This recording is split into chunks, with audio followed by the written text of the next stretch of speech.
Hello guys, I welcome all of you on this ज्ञान गणित channel. जिस type के क्वेश्चन से मैंने पिछले सेशन की एंडिंग करी थी, that is the pair of linear equation in two variable के क्वेश्चंस हम लोग कर रहे थे। तो जिस टाइप के क्वेश्चन से मैंने एंडिंग करी थी, उसी टाइप के क्वेश्चन से मैं आज के सेशन की स्टार्टिंग कर रहा हूँ। In a zoo there are some monkey and some parrots, there are 10 head and 28 legs. Find the number of monkey and parrots. अब यहाँ पर मैं अज्यूम कर लेता हूँ कि मंकी कितने हैं, x, पैरट्स कितने हैं, y। इक्वेशन बनाने में कोई देर नहीं लगेगी। एक मंकी के एक हेड होता है, तो x मंकी के x हेड हो गए, और पैरट्स y हेड पैरट्स के हो गए। तो टोटल हेड क्वेश्चन में दिए हैं 10। तो मेरी इक्वेशन बनेगी x plus y equal to 10। अब यहाँ पर 28 लेग्स। अब यहाँ पर एक मंकी के 4 लेग्स होते हैं, तो x मंकी के इतने लेग्स हो जाएंगे 4x प्लस और 2y, ये पैरट्स के लेग्स हो गए। टोटल 28 लेग्स है, so this should be equal to 28। तो ये मेरा फर्स्ट इक्वेशन आ गया और ये मेरा सेकंड इक्वेशन आ गया। अब जैसा कि इक्वेशन सॉल्व करने का मैंने मेथड आपको बताया था, इक्वेशन कैसे सॉल्व करना है। ये यहाँ पर कोफिशिएंट कितना है, 1, कुछ नहीं है तो 1, तो इस 4 को इधर मल्टीप्लाई करेंगे, यानी कि इक्वेशन नंबर 1 को 4 से मल्टीप्लाई करेंगे और 2 को 1 से करेंगे। इसके कोफिशिएंट को इधर मल्टीप्लाई करना और इसके कोफिशिएंट को इधर मल्टीप्लाई करना। तो इस पूरी इक्वेशन को जब आप 4 से मल्टीप्लाई करेंगे तो ये मेरा बनेगा 4x plus 4y equal to 40, और ये 1 से मल्टीप्लाई करेंगे तो 4x plus 2y equal to 28। अब यहाँ पर साइन हम चेंज करेंगे इनकी, तो ये माइनस, ये माइनस, ये माइनस, ये कैंसिल हो गया। 4y में से 2y गया तो 2y बचा, और 40 में से 28 गया तो 12 बचा। इसका मतलब y इक्वल टू मेरा आ गया 6। 12 और ये 2 अपॉन में आएगा तो 6 हो जाएगा। और y का वैल्यू यदि 6 है तो 6 में क्या प्लस करें कि 10 आ जाए, 6 यहाँ पुट कर देंगे तो x इक्वल टू मेरा बनेगा 4। तो x इक्वल टू मेरा बन गया 4, यानी कि टोटल मेरे मंकी 4 हैं और पैरट्स 6 हैं। मुझे आंसर पता चल गया। गाइज, मैंने एक ट्रिक भी बताई थी पिछले सेशन में, अपन उससे भी करके देखते हैं। उस ट्रिक से मैंने ट्रिक ऐसी बताई थी कि मंकी के टोटल लेग्स कितने होंगे।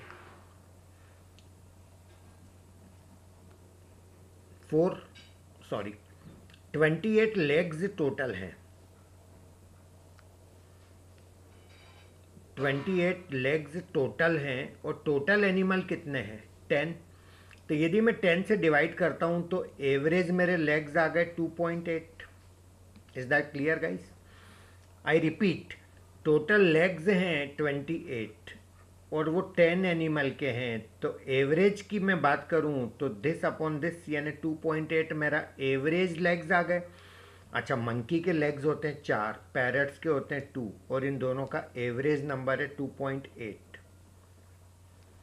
तो मैंने आपको सिखाया भी था कि ये पॉइंट आपको प्रॉब्लम देगा, तो इसको हटाने की क्या तरकीब है, तीनों को ऐसे नंबर से मल्टीप्लाई कर दो कि पॉइंट हट जाए। तो 10 is a better number for this.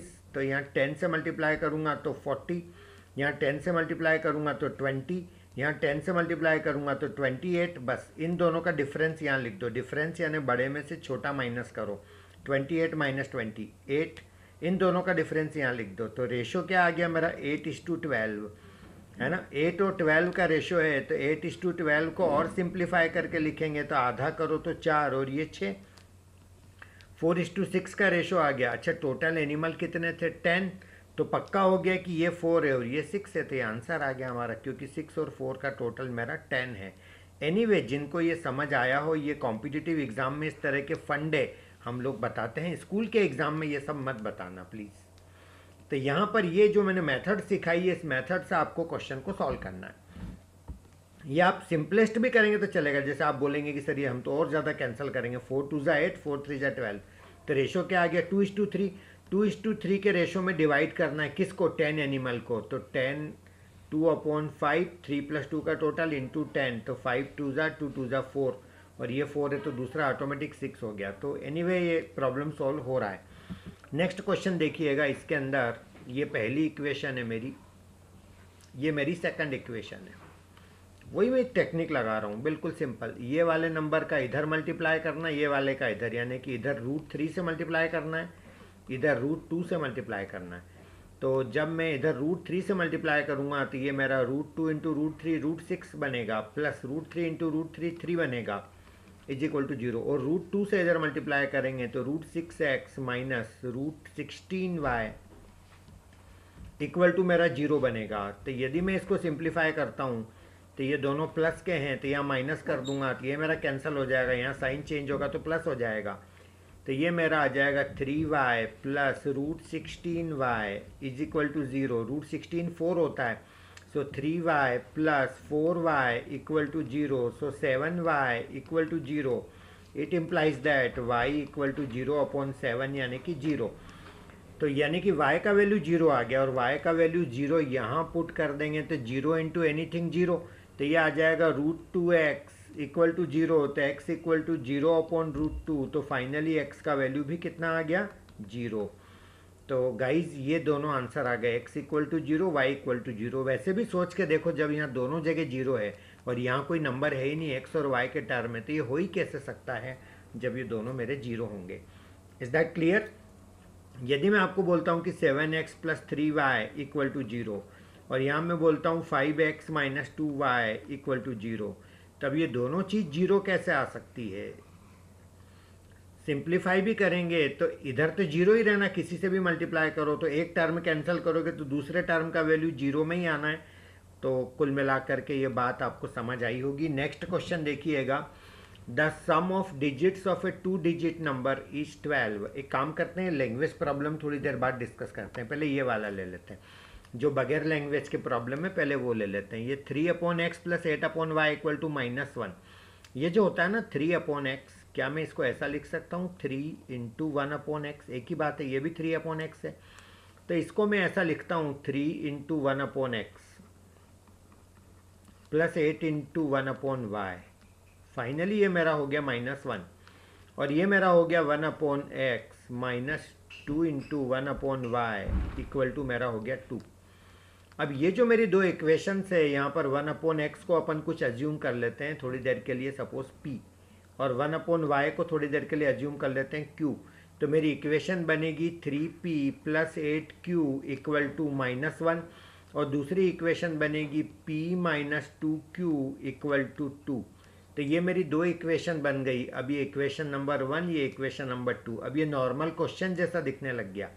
अब यहाँ पर कोफिशिएंट कौन है, 1, तो इस 1 को मल्टीप्लाई करेंगे ऊपर इससे, और इस 3 को मल्टीप्लाई करेंगे इससे। तो जब 1 को मल्टीप्लाई करेंगे तो ये बनेगा 3p plus 8q equal to -1 as it is, और 3 से जब मैं नीचे मल्टीप्लाई करूँगा तो 3p minus 6q equal to 3 2 ज़ा 6।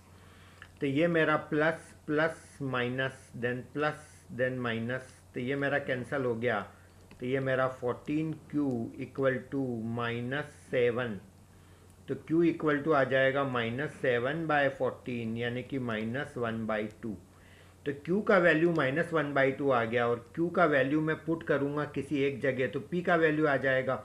तो p का वैल्यू निकालने के लिए क्या करेंगे, q का वैल्यू पुट कर देंगे। पहले मैं ये इक्वेशन लिख देता हूँ, किसी भी इक्वेशन में पुट कर सकते हैं। 3p plus 8q equal to -1, ये लिख देता हूँ मैं। अब q का वैल्यू -1/2, सो 3p प्लस 8 और q का वैल्यू -1/2 इक्वल टू -1। सो 2 1 जा 2, 2 4 जा 8, so 3p minus 4 equal to -1। It implies that p equal to 4, 3p equal to 4 -1। ये 4 इधर आएगा तो प्लस हो जाएगा, सो इट मीन्स 3, तो 3p इक्वल टू 3 आ गया। तो फाइनली p इक्वल टू 3/3 हो गया, यानी कि 1 हो गया। अब p का वैल्यू आ गया 1, और q का वैल्यू पहले आ चुका था, कितना था, -1/2।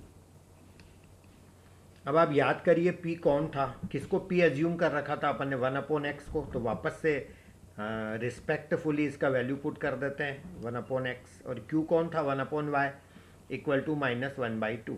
बस तो 1/x इक्वल टू 1, तो 1 इक्वल टू एक्स, ये क्रॉस मल्टीप्लाई हो गया तो ये x का वैल्यू आ गया। इसी तरह से 1/y इक्वल टू -1/2, तो ये क्रॉस मल्टीप्लाई करूँ तो -y equal to 2, so y equal to क्या बना मेरा -2। तो ये मेरा आंसर आ गया। तो इस तरह के मेरे को, आपको हर प्रॉब्लम एक नई वैरायटी का दिखेगा, मेरे जितने प्रॉब्लम्स आज मैं बता रहा हूँ। ठीक है, चलिए ये जो प्रॉब्लम मेरा था ये वाला, इसमें दोनों जीरो है राइट में। ये प्रॉब्लम में वो स्टार्टिंग मैंने करी जहाँ से एंडिंग करी थी, तो ये लैंग्वेज प्रॉब्लम है। और ये 1 इसमें x और y अपोन में है। अब और देखते जाइए आगे जो प्रॉब्लम्स आपको दिख रहे हैं उसमें क्या क्या खास बात है। अब जैसे ये 6/y है, तो इसको मैं लिख रहा हूँ x plus 6 into 1/y equal to 6, और ये मेरा बनेगा 3x माइनस 8 इंटू 1/y, ये मेरा बनेगा 5। अब मैं फिर से 1/y को अज्यूम कर लेता हूँ। 1/y को क्या अज्यूम करूँ, z, कुछ नया ही वेरिएबल ले लेते हैं। तो मैंने इसको z एज्यूम कर लिया, तो ये मेरा x plus 6z equal to 6 ऐसा हो जाएगा, और ये 3x minus 8z equal to 5 ये हो जाएगा मेरा। अब हम क्या करेंगे कि इक्वेशन नंबर 1 ये है, इक्वेशन नंबर 2 ये है। तब इस 3 का इधर मल्टीप्लाई करेंगे, इस 1 का इधर मल्टीप्लाई करेंगे, तो ये आ जाएगा मेरा 3x plus 3 6 18z equal to 18। Equation number 1 को 3 से मल्टीप्लाई करेंगे, इक्वेशन नंबर 2 को 1 से मल्टीप्लाई करेंगे, 3x minus 8z equal to 5। तो इक्वेशन नंबर 2 को 1 से मल्टीप्लाई कराओ। तो अब यहाँ पर ये दोनों प्लस, ये माइनस है, ये प्लस है, ये माइनस है, तो ये यहाँ पर कैंसिल हो गया।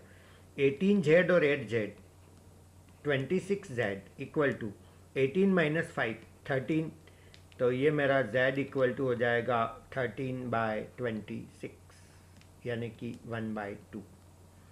ये मेरा z का वैल्यू आ गया 1/2, और z का वैल्यू मैं इक्वेशन नंबर 1 में पुट कर देता हूँ, तो मेरे को x का वैल्यू मिल जाएगा। तो x plus 6 into 1/2 equal to 6, तो ये 2 3 6 हो गया।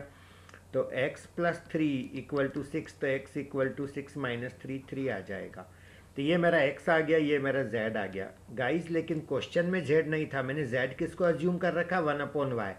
तो वापस से रिस्पेक्टफुली z को लिख लो 1/y इक्वल टू 1/2, तो इसका मतलब y इक्वल टू 2 हो गया। तो x3 आ गया और y2 आ गया, ये मेरा आंसर आ गया क्वेश्चन का गाइस। चलिए नेक्स्ट क्वेश्चन देखिएगा, इसमें क्या खास बात है ये भी समझने का ट्राई करते हैं अपन। इसके अंदर राइट साइड में x y है, तो ये जो पहली इक्वेशन है मेरी 8x minus 9y equal to 6xy। अब मैं इस xy को तो हटाना ही पड़ेगा, यहाँ थोड़ी चलेगा xy, तो xy से मैं डिवाइड कर रहा हूँ पूरी इक्वेशन को, ऐसा कर सकते हैं अपन।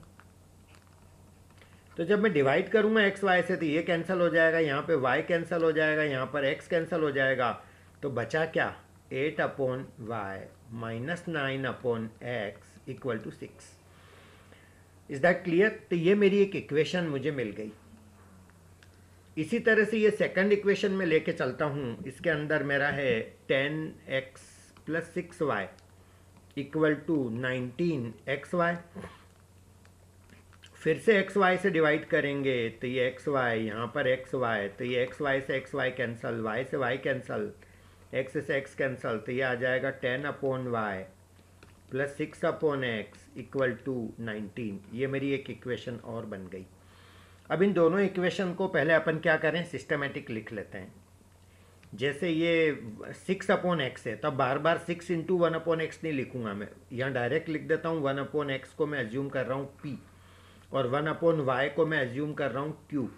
तो ये मेरी इक्वेशन कौन सी पहले लिखना है, कोई सी भी लिख लो, कोई फ़र्क नहीं पड़ता। इसको पहले लिख लेता हूँ, 6/x है ये, तो इसको मैं लिख रहा हूँ 6p।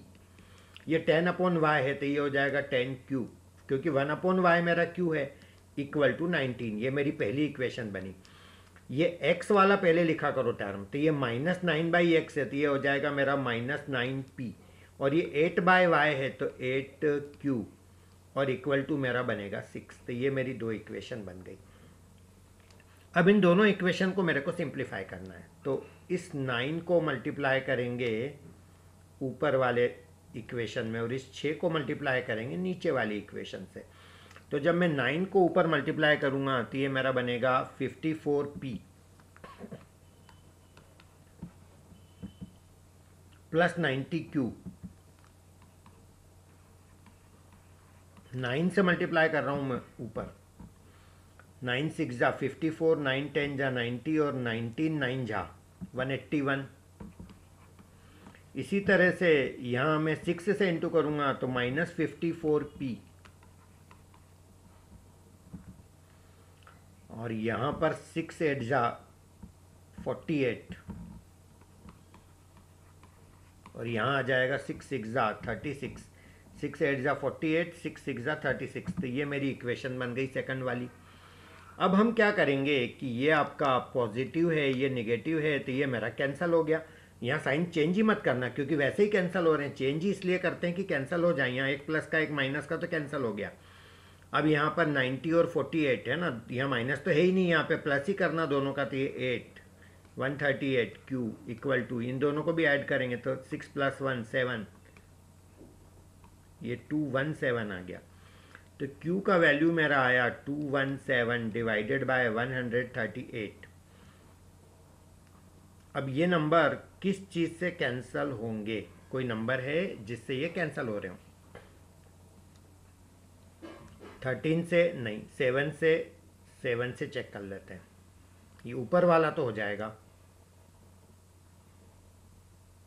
नहीं हो रहा है। 217 डिवाइडेड बाय 138 किससे हो रहा है डिवाइड? 217 138 3 से होगा? नहीं, ऊपर वाला नहीं होगा, नीचे वाला हो जाएगा। 3 से नहीं, 2 से नहीं, 6 से नहीं, 11 से भी चेक कर लेते हैं। नहीं, 11 से भी नहीं हो रहा है। 217 डिवाइडेड बाय 138, ठीक है, नो प्रॉब्लम।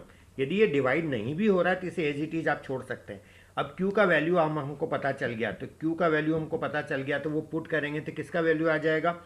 P का वैल्यू आ जाएगा।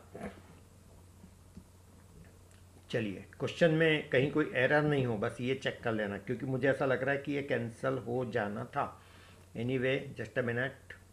8/x 8/y 9/x, तो -9p + 8q इक्वल टू 6 ही था, ये 19 ही था। ओके, अब मैंने 9 को इधर इंटू करा, 19 9 झा, गलत तो नहीं हो रहा है कुछ?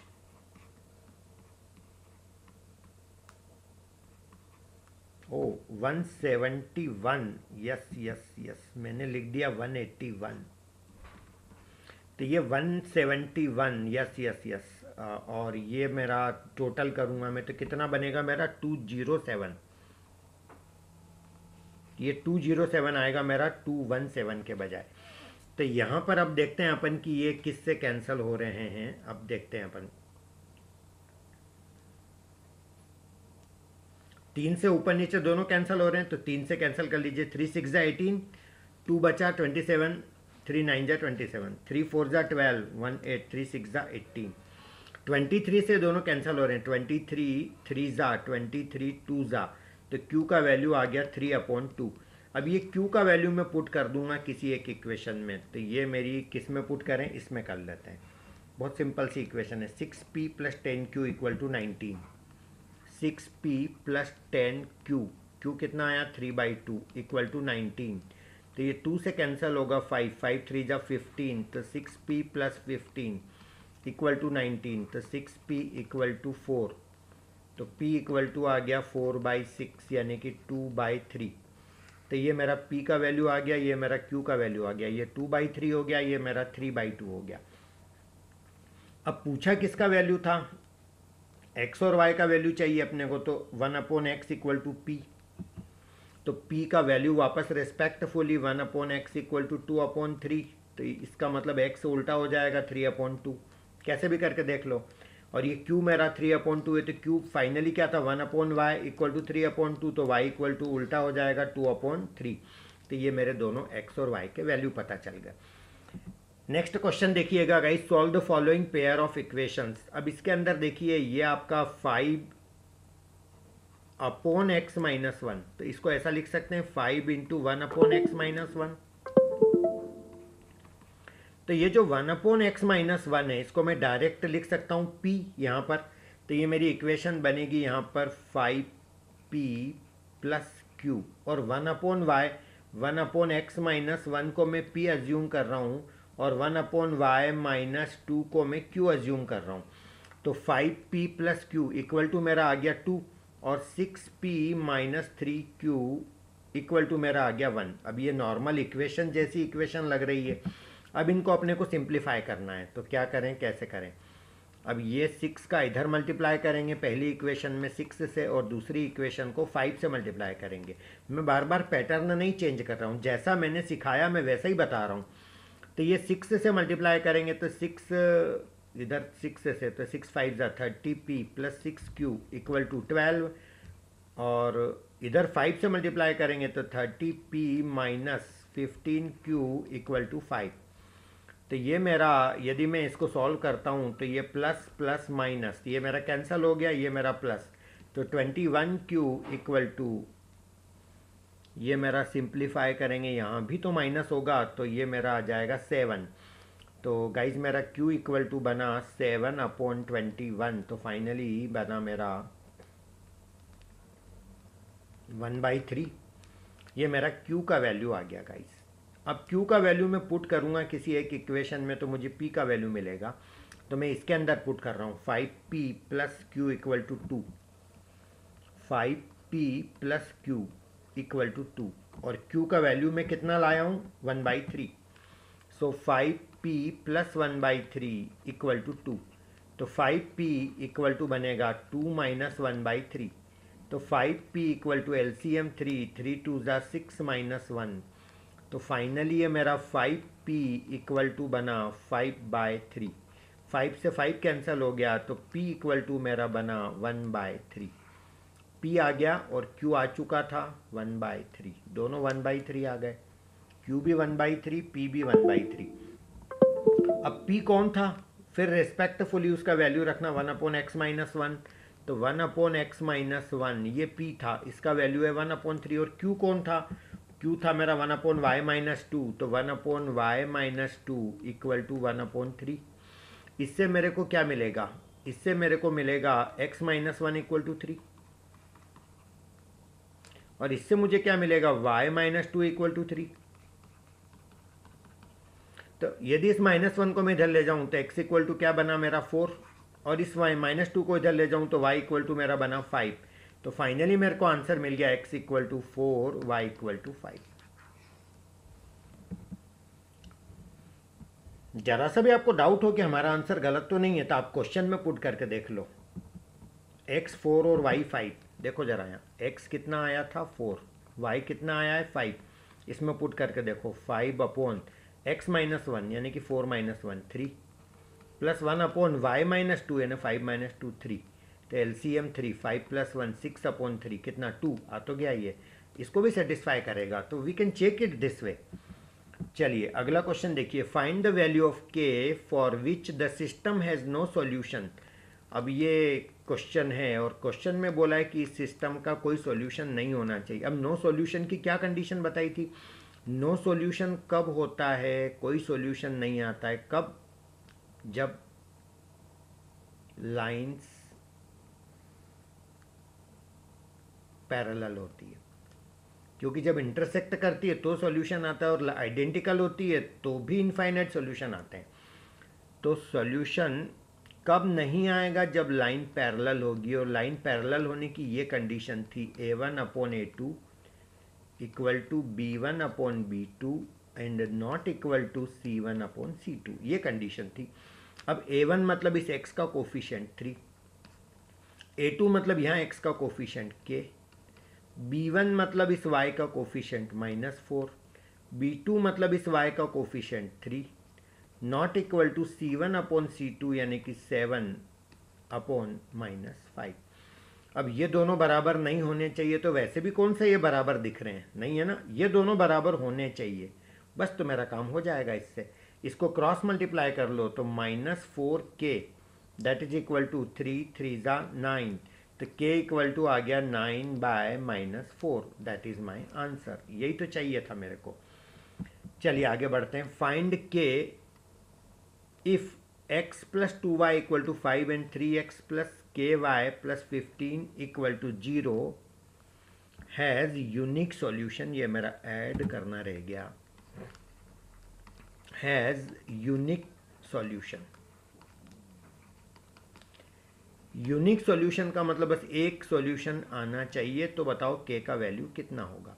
अब यूनिक सॉल्यूशन की कंडीशन क्या थी, a1/a2 not equal to b1/b2। ये मेरी कंडीशन थी यूनिक सॉल्यूशन की। अब यूनिक सॉल्यूशन की कंडीशन लगाने के लिए यहाँ पर x का कोफिशिएंट कौन है, 1, a2 यहाँ x का coefficient 3, not equal to b1/b2। b1 मतलब यहाँ y का कोफिशिएंट 2 और b2 मतलब यहाँ y का कोफिशिएंट k। तो क्रॉस मल्टीप्लाई करेंगे तो ये आ जाएगा k is not equal to 3 2 6। तो k का वैल्यू 6 नहीं होगा।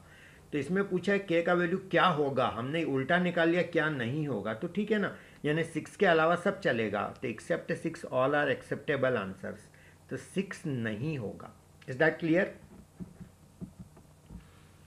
2 years ago a father was. अब ये लैंग्वेज प्रॉब्लम अपन सॉल्व कर लेते हैं, उसके बाद एक ये क्वेश्चन ले लेंगे। चलिए पहले ये क्वेश्चन ले लेते हैं, बहुत अच्छा क्वेश्चन है।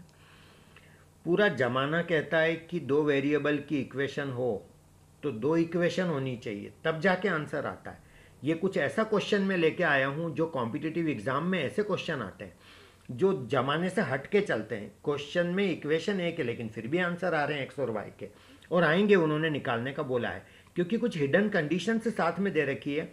X and y natural number, पहली कंडीशन एक्स और वाई नेचुरल नंबर होने चाहिए, दूसरी कंडीशन एक्स वाई से बड़ा होना चाहिए, और ये एक ही इक्वेशन है। अब मैं आपको बताता हूं इस तरह के क्वेश्चन को आप सिंप्लीफाई कैसे करेंगे। 3x plus 2y equal to 11, मैं यहां से चल रहा हूं।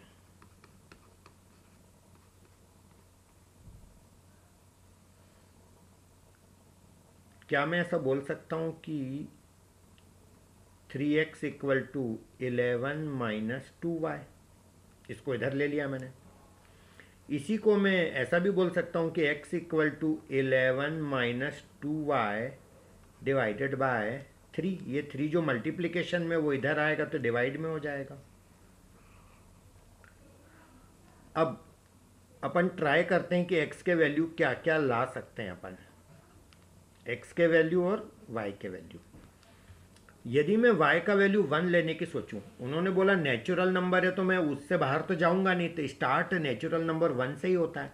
तो 1 रखता हूं मैं, तो 1 2 ज़ा 2, 11 में से 2 गया तो 9, 9 को 3 से डिवाइड करेंगे तो 3, यानी मैं y की सामने y की वैल्यू यदि मैं 1 ले लेता हूं तो मुझे x का वैल्यू मिलता है 3। आई होप ये बात आपको समझ आई होगी। अब एक ही लाइन है तो फिर तो हजारों लाखों सॉल्यूशन होंगे, जैसा कि मैंने पहले भी बताया था। अब मैं y की जगह अगला नंबर लेने जा रहा हूँ 2, 2 2 ज़ा 4, 11 माइनस 4 7, 7 3 से डिवाइड ही नहीं होता, नेचुरल नंबर आएगा नहीं, इसका मतलब 2 तो मेरे को लेना ही नहीं चाहिए। अब मैं 3 लेके देखता हूँ y को, तो 3 2 ज़ा 6, 3 2 ज़ा 6, 11 में से 6 गया तो 5/3, 5 भी 3 से डिवाइड नहीं होता है, नेचुरल नंबर नहीं आएगा। तो ठीक है, मैं 3 भी नहीं ले सकता। 4 लेके देखता हूँ, 4 2 ज़ा 8, 11 माइनस 8 3, 3 3 से डिवाइड होके 1 आता है, इसका मतलब मैं y को 4 लेता हूँ तो x का वैल्यू मेरा 1 आ रहा है।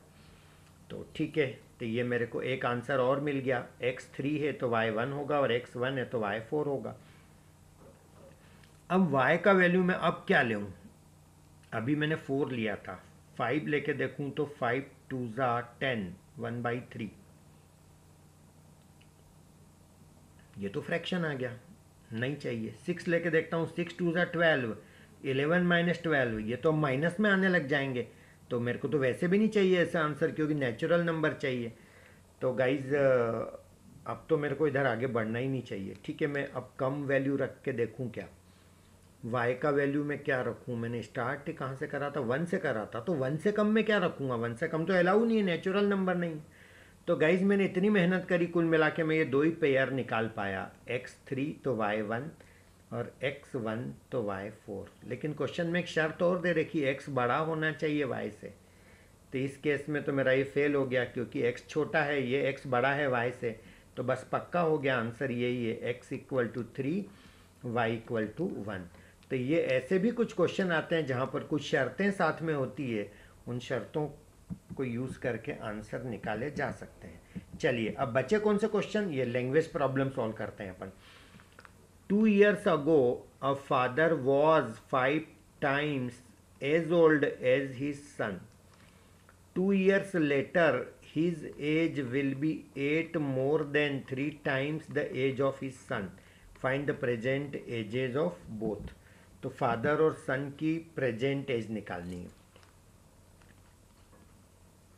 फादर प्रेजेंट एज अज्यूम कर लो x, सन्स प्रेजेंट एज,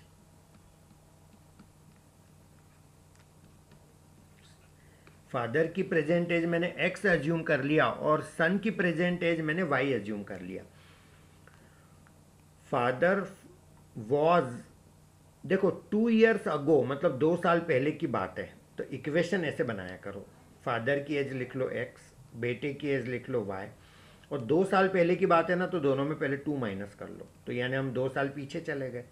अब सोचो उन्होंने क्या बोला, father was 5 times the age old age his son. Father की एज बेटे की एज के 5 गुना थी, यानी कि बेटे का 5 गुना फादर के इक्वल होता है। Is that clear? यही बात है ना, इस तरह से इक्वेशन बनेगी। तो ये एक इक्वेशन बनी। थोड़ा सा और सॉल्व कर लें इसको। x minus 2 equal to 5y minus 5 two ज़ा 10, x minus 5y equal to, ये -2 इधर आएगा तो प्लस हो जाएगा, तो -10 प्लस 2, तो ये मेरा बनेगा x minus 5y equal to -10 plus 2, तो ये मेरा हो गया -8। तो एक इक्वेशन मेरे को अभी तक मिली। अब उन्होंने और क्या दे रखा है, 2 years लेटर, अब कहानी 2 साल बाद की है, तो फिर से फादर की एज x, बेटे की एज y, स्टोरी 2 साल बाद की है, तो दोनों में ऐड कर लो, ये 2 साल बाद की स्टोरी है। अब पढ़ो आगे बोला क्या उन्होंने। 2 years later his age, his मतलब कौन, father, will be 8 more than 3 times the age of son. Father की एज बेटे की एज के 3 टाइम्स, यानी कि इसके 3 गुने से भी 8 ज़्यादा होगी। Is that clear? तो ये एक इक्वेशन फिर बन जाएगी, फादर इक्वल टू बेटे के 3 गुने से 8 ज़्यादा करो, तब जाके फादर की एज आएगी। तो बिल्कुल सही है, जैसा उन्होंने बोला वैसी इक्वेशन मैंने बना दी। x प्लस 2 इक्वल टू, फिर इसको भी सॉल्व करते हैं, तो ये 3y प्लस 3 2 ज़ा 6 plus 8, x minus 3y equal to 6 plus 8 14, 2 इधर आएगा तो माइनस हो जाएगा, तो 12। तो ये इक्वेशन बनी मेरी एक, और एक ऑलरेडी पड़ी हुई है, ये x minus 5y equal to -8, equation number 2। अब मैंने कैसे सिखाया था, इसके कोफिशिएंट का इधर, और अरे 1 1 है दोनों, क्या मल्टीप्लाई करोगे, कुछ नहीं होना है, वही का वही आना है। तो ये प्लस ये माइनस तुरंत कैंसिल हो जाएंगे, ये कैंसिल हो गए। 5y प्लस का 3y माइनस का, तो 2y बचा, और ये 12 और 8 20, तो y आ गया 10। y यानी बेटे की एज आ गई 10। अब इस 10 को कहीं भी पुट कर दो, y 10 है, तो यहाँ पुट कर देते हैं x minus 5 into 10 equal to -8, तो x माइनस 50 इक्वल टू -8, तो x इक्वल टू आ जाएगा 42। तो x आ गया मेरा 42 और y आ गया मेरा 10, यानी फादर की एज है 42 और बेटे की एज है 10। ये मेरे को आंसर मिल गया। तो ये थोड़ी सी प्रैक्टिस लगेगी इक्वेशन बनाने के लिए, कुछ भी टफ नहीं है, बन जाएगा। और देखते हैं लैंग्वेज प्रॉब्लम, एक और अपन ने छोड़ा हुआ है, ये वाला।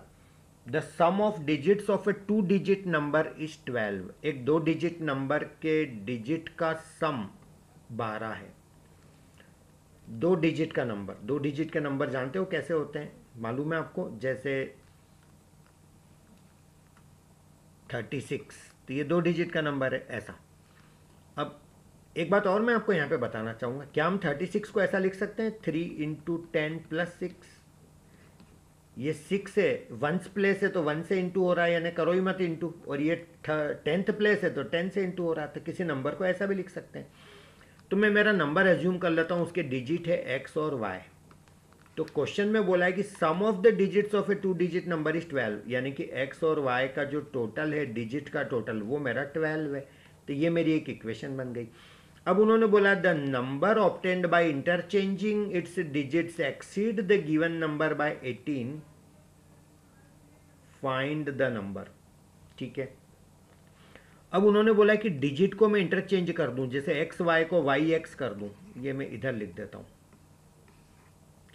तो वो नंबर कितना एक्सीड कर जाता है, एक्सीड यानी ज़्यादा हो जाता है, interchanging exceed the given number by 18, तो वो नंबर पहले से भी ज़्यादा हो जाता है। कितना ज़्यादा हो जाता है? 18।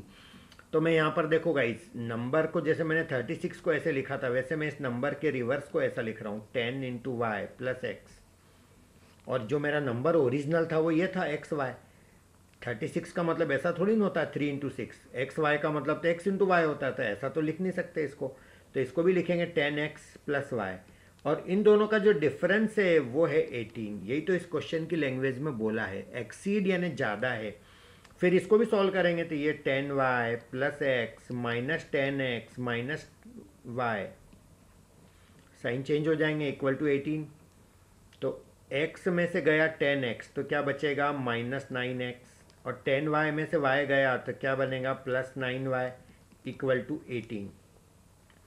अब ये मेरी जो पूरी इक्वेशन है, ये पूरी इक्वेशन किससे डिवाइड हो रही है? ये पूरी इक्वेशन ध्यान से देखिए, ये मेरी पूरी इक्वेशन डिवाइड हो रही है 9 से। 9 से डिवाइड करोगे तो ये 9 गया, ये 9 गया, ये 18 को 9 से डिवाइड करो तो minus x plus y equal to 2। तो ये मेरी एक सेकंड इक्वेशन आ गई। बस अब ये 2 इक्वेशन सॉल्व ही करना बचा, तो कोई बड़ी बात नहीं है, बड़े आराम से हो जाएगा, देखिएगा।